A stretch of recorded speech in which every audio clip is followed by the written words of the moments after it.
Hello friend, আমি শিপ্রা আর আমার channel Shipra's কিচেনে আপনাদের স্বাগতম। আজ আবার চলে এলাম একটা দারুণ রেসিপি নিয়ে। সেটা হলো মাটন বিরিয়ানি। মাটন বিরিয়ানি সকলের খুব প্রিয় আর লোভনীয় ডিশ। আমি বাড়িতে এই রেসিপিটা তৈরি করে আপনাদের শেয়ার করছি। এই রেসিপিটা বানাতে একটু সময় বেশি লাগে ঠিকই, তবে আমার এই রেসিপিটা প্রত্যেকটা স্টেপ ফলো করে আপনারাও বাড়িতে ট্রাই করে দেখবেন। একদম বড় বড় রেস্টুরেন্টের থেকেও বেশি টেস্ট হবে। তো আসুন দেখে নিই কীভাবে আমি এই রেসিপিটা তৈরি করব। প্রথমে প্রয়োজন হলো বিরিয়ানির জন্যে একটু বড় সাইজের মাটনটা একটু কচি হলে ভালো হয়। আর চাপের মাংস বিরিয়ানির জন্য খুব ভালো টেস্ট হয়। দোকানে বললেই ওরা খুব সুন্দর সাইজ করে পিস করে কেটে দেবে। দেখুন, আমি 16 পিস মাংস নিয়েছি, প্রায় 1 কেজি 250 গ্রাম। আমার বাড়িতে গেস্ট আছে বলে একটু বেশি নিয়েছি মাটনটা। আপনারাও এর থেকে কম পিস নিয়েও করতে পারেন, তবে এক্ষেত্রে আমার দেখানো ইনগ্রেডিয়েন্টসগুলো আনুপাতিক হারে কম দেবেন। দেখুন, আমি মশলাটা রেডি করার জন্য মিক্সিতে একটা বড় মাপের পেঁয়াজ নিয়েছি, আর নিয়েছি 3 ইঞ্চি আদা, আর 15 থেকে 20টা রসুন ছাড়িয়ে নিয়েছি, আর 4টে কাঁচা লঙ্কা নিয়েছি। এটা দিয়ে একটা পেস্ট বানাবো। মাংসটা আমি ভালো করে ধুয়ে নিয়েছি। এবার আমি এতে দিয়ে দিলাম 3 চামচ নুন, 4 চামচ ফেটিয়ে রাখা টক দই, 2 থেকে 3 চামচ বিরিয়ানি মশলা, আদা রসুনের পেস্টটা দিয়ে দিচ্ছি। এবার দেব 3 চামচ মতো কাশ্মীরি রেড চিলি পাউডার, 2 চামচ হলুদ। এবার খুব ভালো করে একটু সময় নিয়ে মাখতে হবে, যেন পুরো মশলাটা মাংসের সঙ্গে মিশে যায়। এবার ভালো করে মাংসটা মেখে আমি 1 ঘন্টার জন্যে চাপা দিয়ে রেখে দেবো।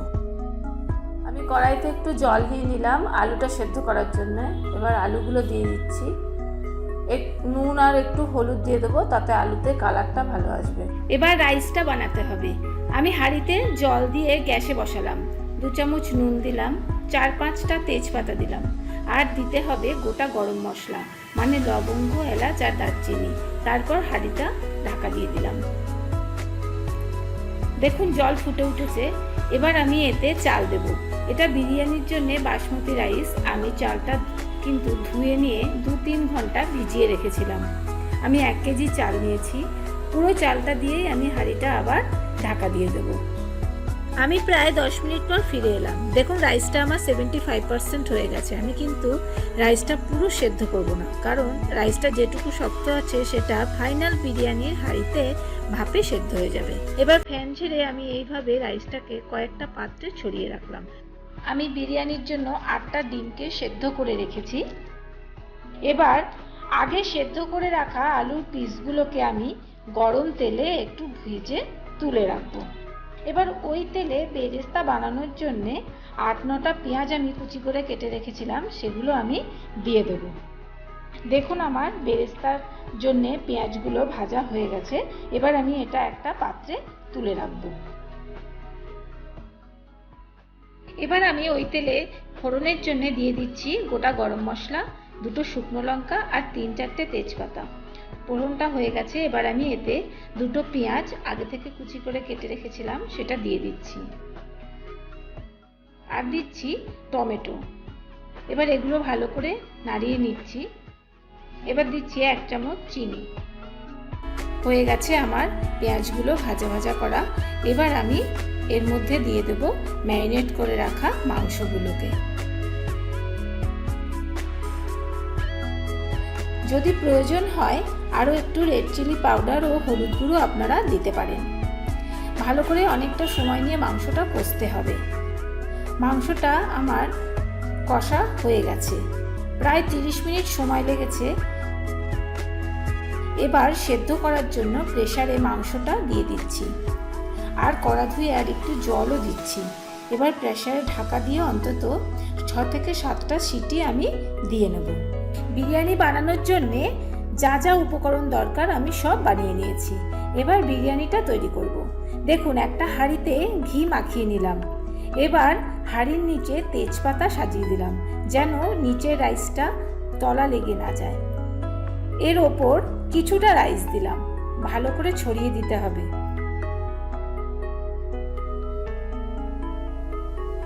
এবার অর্ধেক পরিমাণ মাংস সাজিয়ে দিলাম। তারপর এর ওপরে আবার রাইস দিয়ে ঢাকা দিয়ে দিলাম। এবার এর ওপরে বেরেস্তা অর্ধেকটা ছড়িয়ে দিলাম।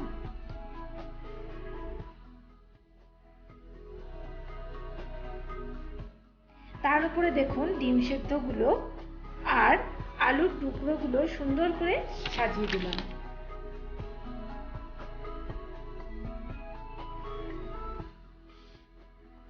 হয়ে গেছে। এবার এর ওপরে আরো খানিকটা রাইস দিয়ে ঢেকে দিলাম।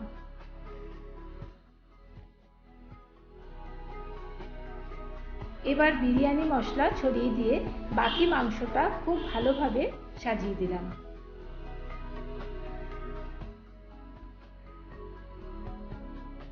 আর দিলাম আরো কিছুটা বেরেস্তা। এবার এর ওপরে ফাইনালি বাকি রাইসটা দিয়ে দিলাম।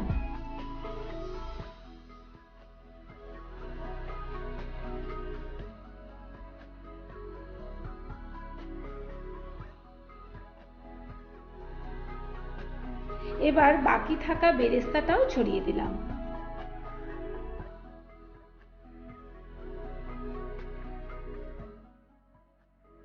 একটু গোলাপ জল দিয়ে দিলাম। আমি কালারের জন্য আগে থেকে হাফ কাপ দুধে 1 চিমটে কেশর ভিজিয়ে রেখেছিলাম, এখন সেটা এর ওপর ছড়িয়ে দিলাম।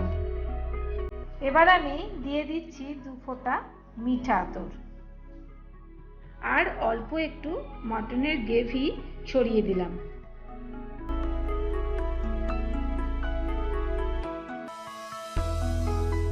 দু চামচ ঘি দিয়ে দিলাম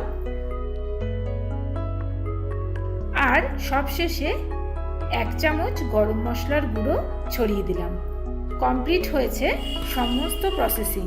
এবার আমি একটা থালা দিয়ে হাঁড়িটাকে এইভাবে ঢেকে দেব।